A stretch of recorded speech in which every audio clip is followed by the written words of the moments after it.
destaques do Panorama CBN de hoje.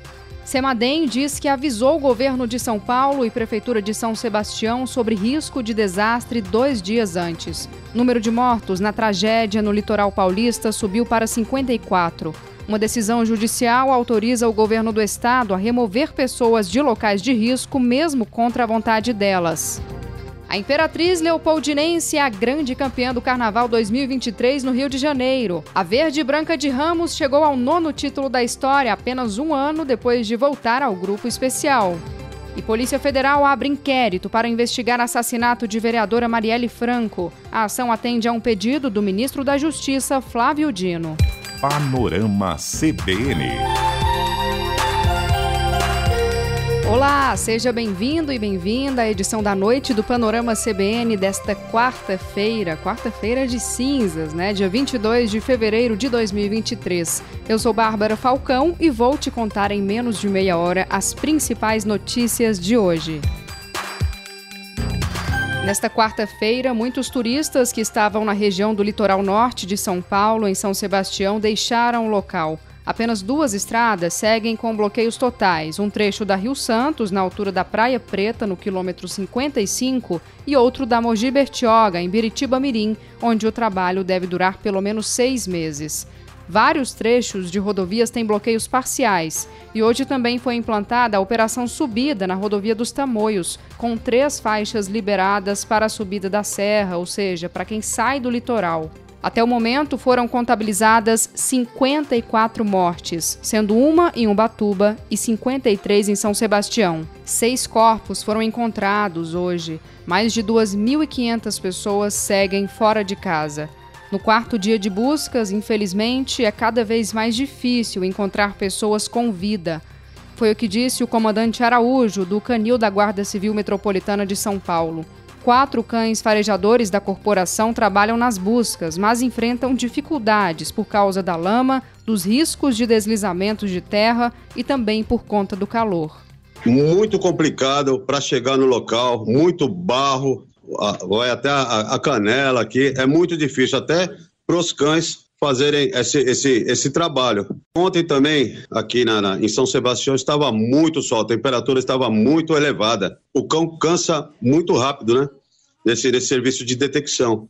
Então, visando o bem-estar animal, aí a gente está revezando os cães que estão aqui sobre o comando de seus condutores, apoiando nessa missão.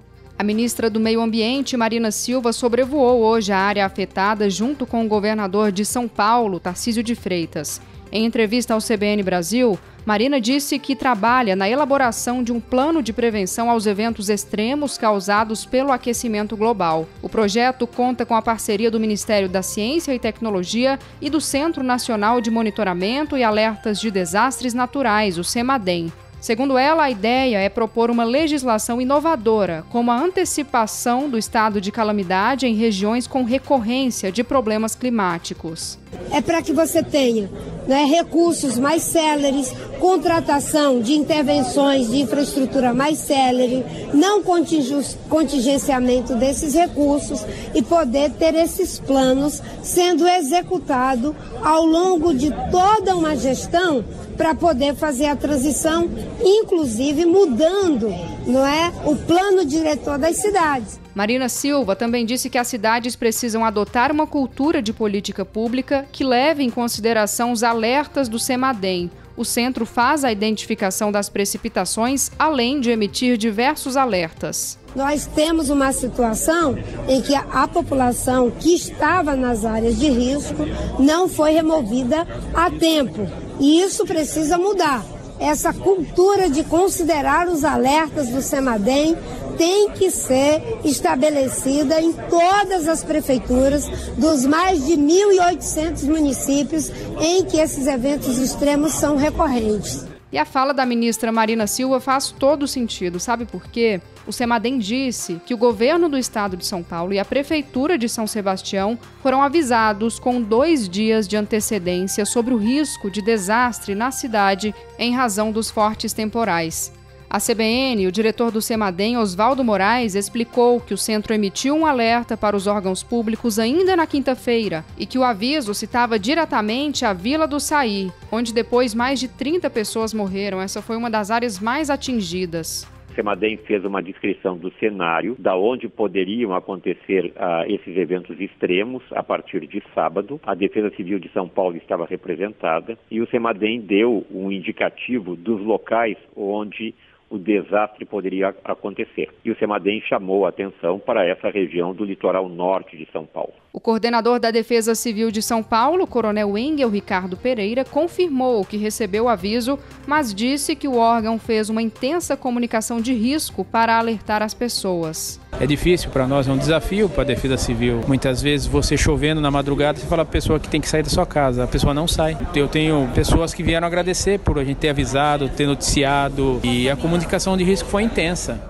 Bom, nós tivemos acesso às mensagens de alerta que foram enviadas pela Defesa Civil. Elas, inclusive, estão disponíveis no G1 e dá para ver que nem de longe essas mensagens passam a dimensão do risco que essas pessoas estavam correndo. Por exemplo, o alerta mais grave, às 6h23 da manhã de domingo, dizia o seguinte, eu vou ler na íntegra aqui.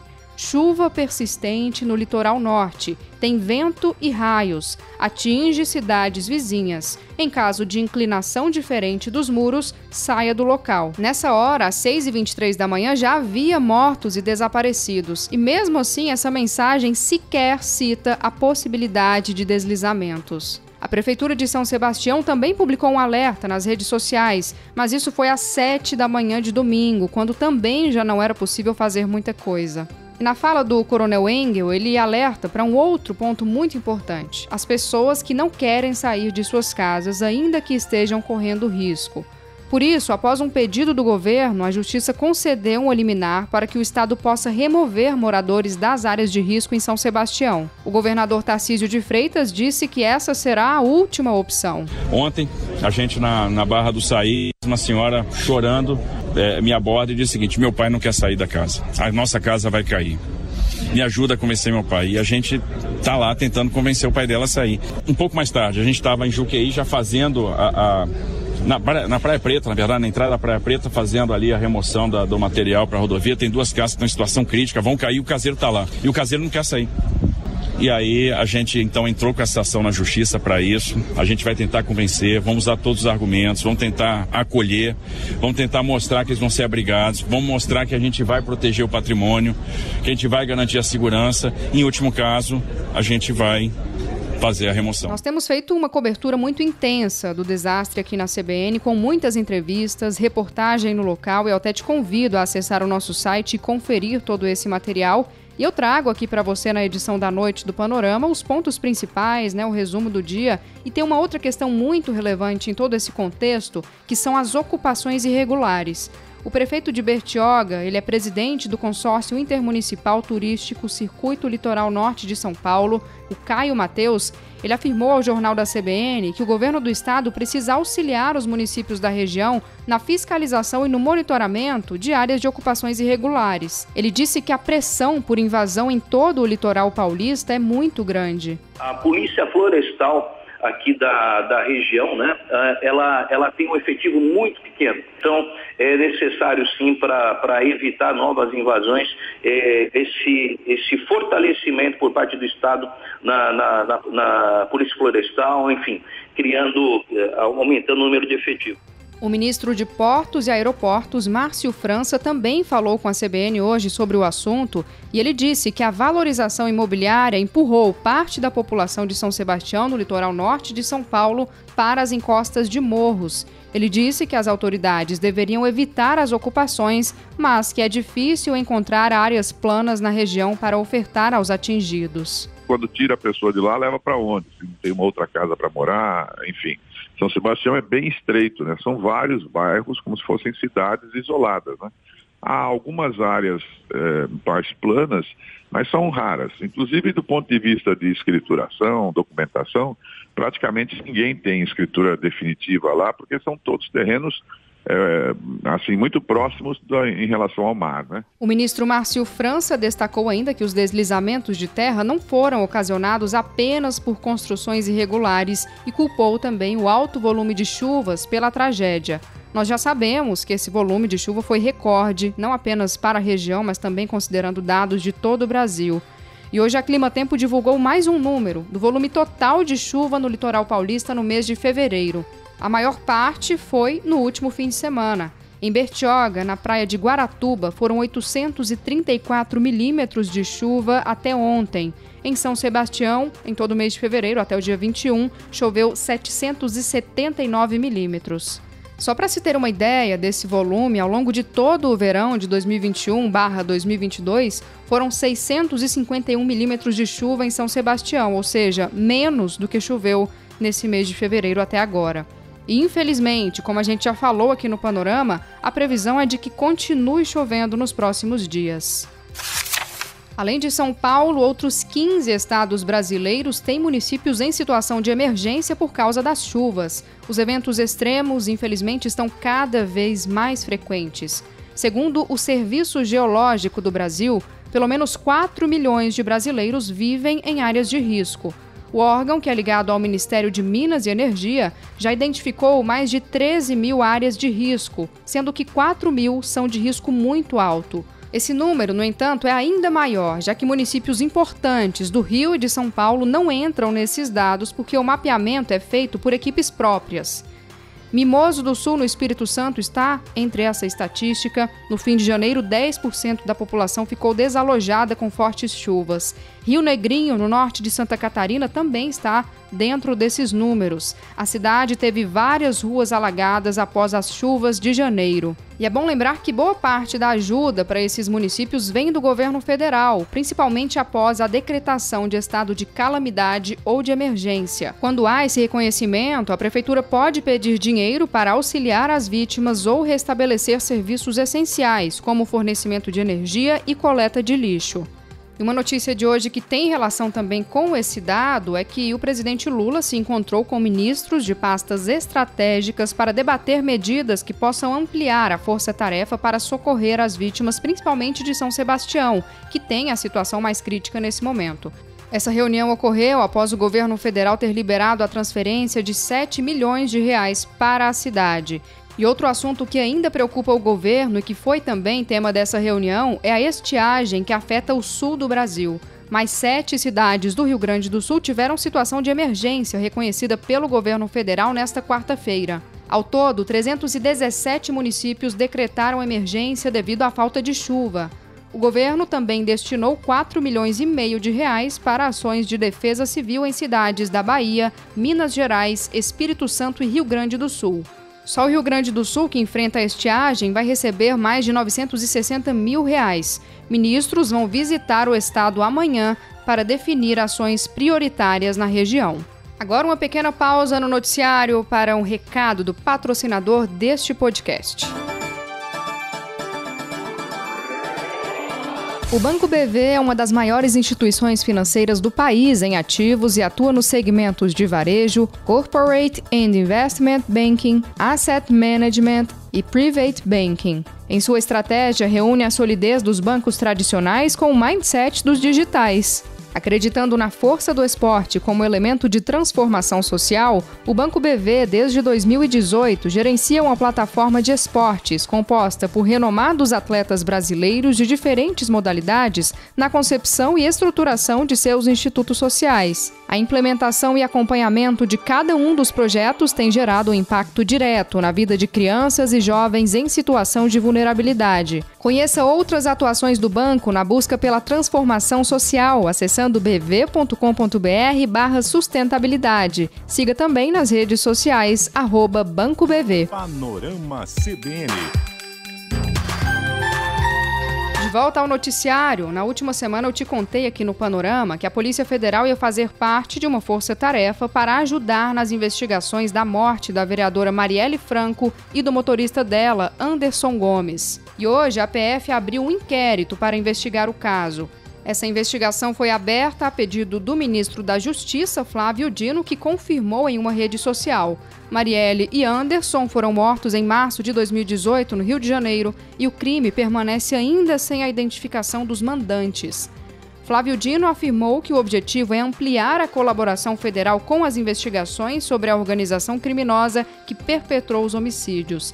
Disse ainda que, abre aspas, estamos fazendo o máximo para ajudar a esclarecer tais crimes, fecha aspas. A apuração será feita pela Superintendência da PF no Rio de Janeiro. Recentemente, tomou posse como novo superintendente o delegado Leandro Almada. Ele já conduziu a investigação que indicou a existência de uma organização criminosa que trabalhava para atrapalhar a apuração do assassinato da vereadora.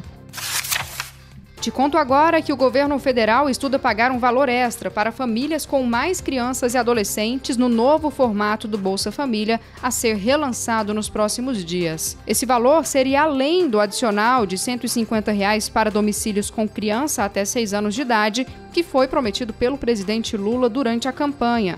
A intenção é fazer com que famílias maiores recebam mais recursos, ou seja, de forma proporcional. A previsão é de que o novo Bolsa Família seja lançado até o fim do mês. O presidente Lula defendeu hoje a regulação de redes sociais com o objetivo de proteger a democracia de ataques de desinformação e fake news. Lula encaminhou uma carta que foi lida na abertura de um evento da Unesco, o órgão da ONU para a Educação, Ciência e Cultura. Nesta carta, o presidente defende uma união da comunidade internacional contra o poder das grandes plataformas digitais. O encontro, realizado em Paris, debate propostas para a regulamentação de redes sociais. No texto enviado à Unesco, Lula ressalta que o atual ambiente digital, dominado por poucas empresas, traz riscos à democracia. Lula disse que a comunidade internacional precisa atuar para evitar que as democracias sejam colocadas em risco por decisões que são tomadas por poucas pessoas que hoje controlam as grandes plataformas digitais e de redes sociais. Ele citou como exemplo a disseminação de notícias falsas na pandemia de Covid-19 e afirmou que os discursos de ódio fazem vítimas todos os dias e os mais atingidos são os setores mais vulneráveis da sociedade. O presidente citou ainda como exemplo de ataque à democracia os atos golpistas de 8 de janeiro em Brasília. Lula reconheceu a complexidade do tema e disse que a comunidade internacional precisa trabalhar com equilíbrio, garantindo a liberdade de expressão individual, mas assegurar um direito coletivo da sociedade de ter acesso a informações confiáveis e não a mentiras e desinformação. Ele disse que a regulamentação de redes sociais, para ser efetiva, precisa de transparência e participação social. Foi lançada hoje a campanha da Fraternidade de 2023 com o lema Fraternidade e Fome. A Conferência Nacional dos Bispos do Brasil saiu em defesa da democracia e do combate à fome. A entidade quis mostrar que a fome é apartidária e não separa cor, gênero ou mesmo ideologia política. O tema retorna ao centro da campanha após 38 anos, depois que o Brasil volta ao mapa da fome. A situação se agravou ainda mais na pandemia. Atualmente, 33 milhões de brasileiros não têm o que comer. Nesta quarta-feira, o secretário-geral da entidade, Dom Joel Portela Amado, falou em flagelo humanitário. Ele disse que a sociedade não pode ser indiferente e que é preciso lembrar que todos são seres humanos.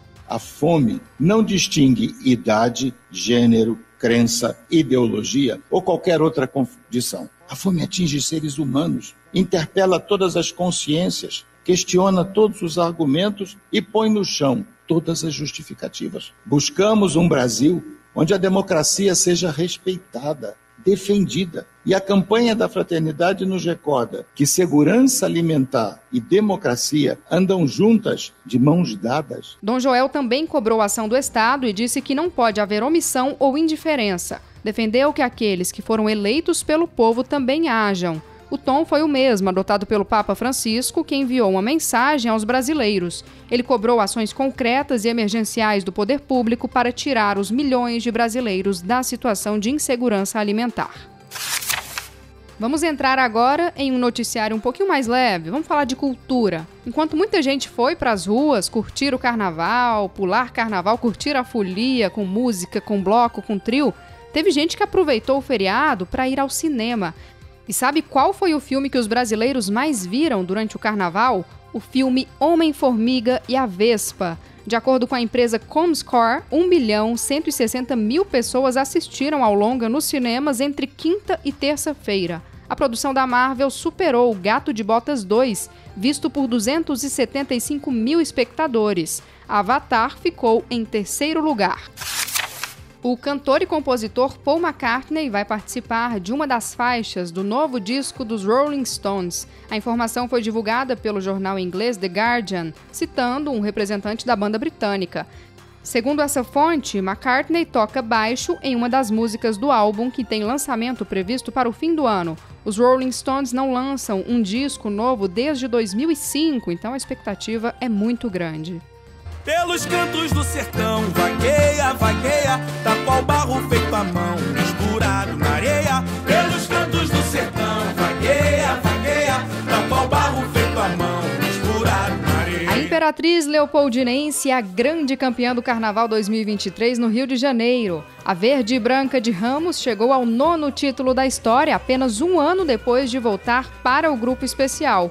Em 2019, ela foi rebaixada para a Série Ouro, conquistou em 2020 o acesso e reestreou na Elite em 2022, quando ficou em 10º lugar. A vitória, 22 anos depois da última conquista, veio com uma divertida fábula sobre Lampião, o rei do cangaço. Leandro Vieira, que conquistou seu terceiro campeonato no grupo especial, retratou a vida e a morte do jagunço, barrado no inferno e no céu, à luz da cultura do cordel e num Nordeste multicolorido. O desfile da Imperatriz contou com 3.000 componentes, dividido em 24 alas, com 5 carros e 2 tripés. No abre-alas, Lampião aparecia em seu cavalo sobre uma reprodução colorida do sertão, com bois, cactos e grandes crânios bovinos. Como destaque, Matheus Nastergalli e Regina Casé como Lampião e Maria Bonita. Parabéns à Imperatriz Leopoldinense, e não tem como a gente terminar esse panorama de uma forma diferente. Vamos terminar com Samba Enredo da Escola Campeã. Rola o quengo do caboclo, a 7 palmos desse chão. E foi sentão, adeus capitão, no estouro do pipoco. Rola o quengo do caboclo, a 7 palmos desse chão. Nos confins do submundo, onde não existe inverno. Bandoleiro sem estrada, pediu a briga eterna. Atiçou contra atrás, fez fundo-se Satanás, expulsou ele do inferno. O jagunço implorou lugar no céu. Toda a santaria se fez de bedel. Cabra macho excomungado, de tocaia no balão. Derrogando a paz de inciso, ele teve salvação. Muito obrigada pela sua companhia. Amanhã cedo tem mais Panorama com a Bianca Santos. Eu volto na edição da noite. Fique à vontade para mandar a sua sugestão no barbara.falcão@cbn.com.br ou ainda nas redes sociais, no Instagram no @bmfalcão, no Twitter no @bmfalcão_. A sonorização dessa edição do Panorama foi do Daniel Mesquita. Um grande abraço para você, muito obrigada pela companhia e até amanhã.